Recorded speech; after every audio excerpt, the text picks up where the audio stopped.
there's a complete failure of people to see and recognize humanity across the political spectrum right now on in so many cases. And how do we break through that? Yeah, I mean, it's really hard to do it as an individual citizen with your neighbors. And I mean, I think that's a valuable thing to do. And I do have some suggestions which we can talk about, which I think can help a little bit in relationships. But it's really so much driven by the institutions. If the whole education system is totally dominated by people on one side. Mhm. The other side doesn't have like any hearing or space.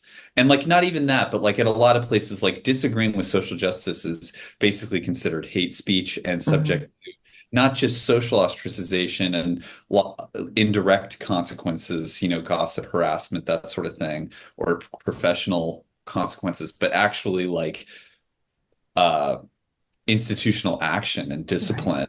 And so in that context, it's like it's really hard to see how things get fixed. Like if corporate cultures are all in on one side of this discourse and they don't make any room for the other side, it's really I think it's really really hard for individuals to repair it. That's why we have to have like a change in these civil society institutions, and they really went.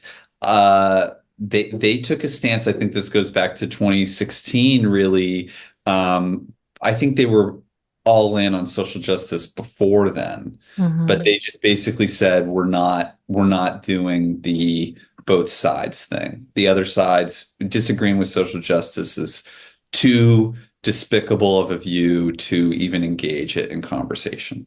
And once they did that, I think that's when things started to get chaotic. I do think it was before Trump announced. And you can look, Musa Al-Gharbi is a great researcher at Heterodox Academy, and he has lots of data that show that the increase in politicized language about racism and sexism and stuff really started in 2013, Oh, 2014, okay. and has started well before Trump. And Mm. that's what I noticed in universities and in New York and places here that so it really I think there's a reason to think it started before that.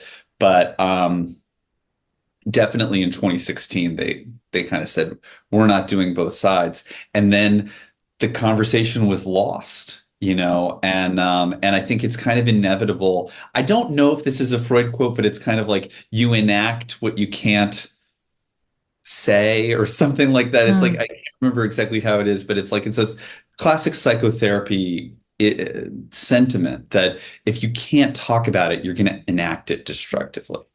So by ending dialogue, I really hold our civil society institutions very responsible for failing to allow dialogue on the issues that are dividing the country right now.